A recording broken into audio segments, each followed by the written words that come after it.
Fnatic has been known as the top team in APEC for quite a while. This season, everything's been a bit closer for you all. So, like, you're second behind Atletico. Does this signal a rise in the quality of the play in the region?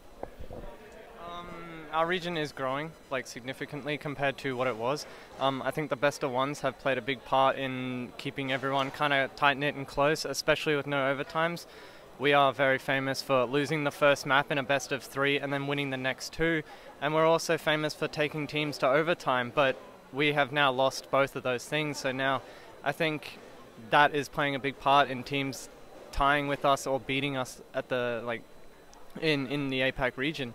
But I will say that the APEC region has grown quite significantly. I've been around the APEC region for a while, since year 1, season 3, and teams such as Atletico have banded, stuck together since that time, and those guys are growing pretty significantly.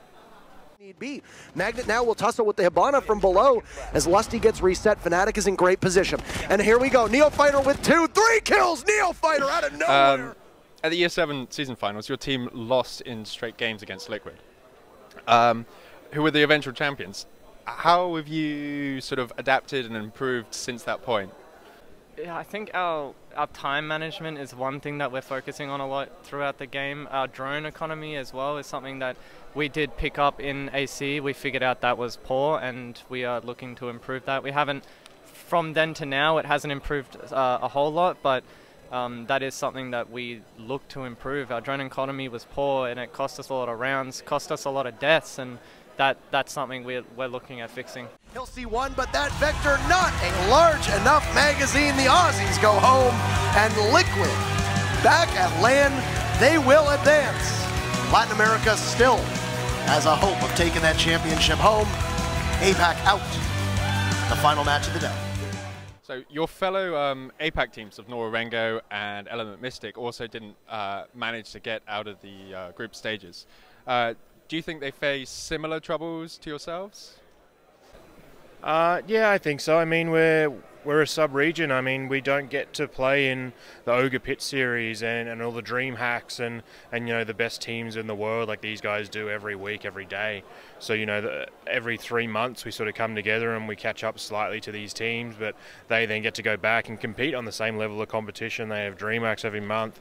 They get to verse each other, you know, like EG versus Rogue or top NA every week, where we don't have the luxury of that. And even going back home on a good ping, we're playing on 45 to 50 ping online, whereas these guys are playing on 9. So it's just the usual limitations we face in our regions and sub-regions, and they're much the same. We're sort of kept separate. Then we play in APAC for a couple of days every 3 to 6 months, and then we come here for a couple of days, whereas most of the time is just spent in our region.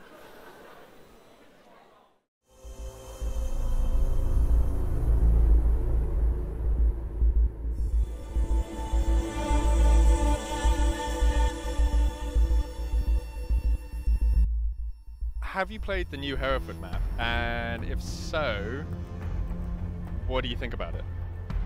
It's good. I do like it, but it seems like a completely different map. Going into it, we looked at, like, you can see the similarities between the old map and the new map. You know where the main stairs is, and once you realize that main stairs is there, you see everything else. But there's areas on that map that are completely different, and I think it'll be good. It's refreshing to have something that's kind of brand new, but still has that similar aspects to the old stuff. So you still remember what you're doing, but there's new stuff to explore and have fun with.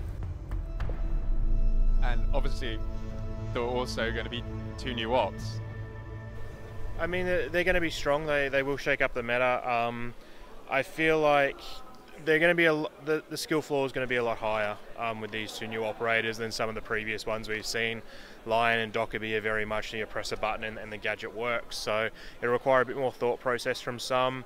But the skill floor will be really high, and the skill ceiling will be even higher. So there'll be teams that work really well around it, and there'll be teams that won't, like Montaigne and Blitz play. Like, teams excel, and some teams try and fail. But until you get home and sort of theory craft it and spend, you know, several hours just going over everything, it's tough to say how impactful they'll be.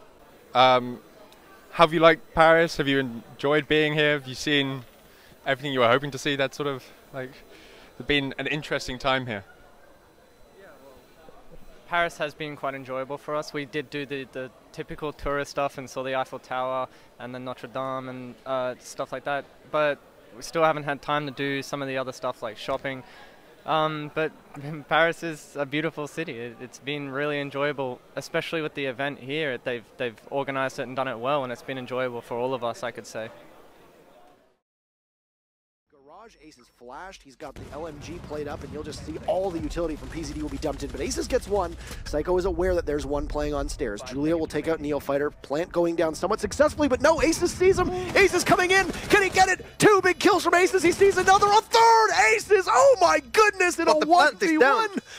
Ew, he's still got the diffuser to work through. Julia will now watch, and who's going to prevail in this fight? A Sledge versus the Maestro. Any intel from Fnatic right now could possibly be going. But look at this. 1 frag grenade remaining from Julio, and he's priming it on the diffuser. He'll toss it out, and Aces, will he live? He'll get off the plant. The Maestro will shoot away at the walls, but this is a bad position, but Aces, oh my god, how does this happen? Oh my word, Aces, a huge clutch, and he'll get the diffuser. Fnatic, my god. What a round. What a round. Finally, do you have anything you want to say to your fans, both here and obviously back in APEC as a region?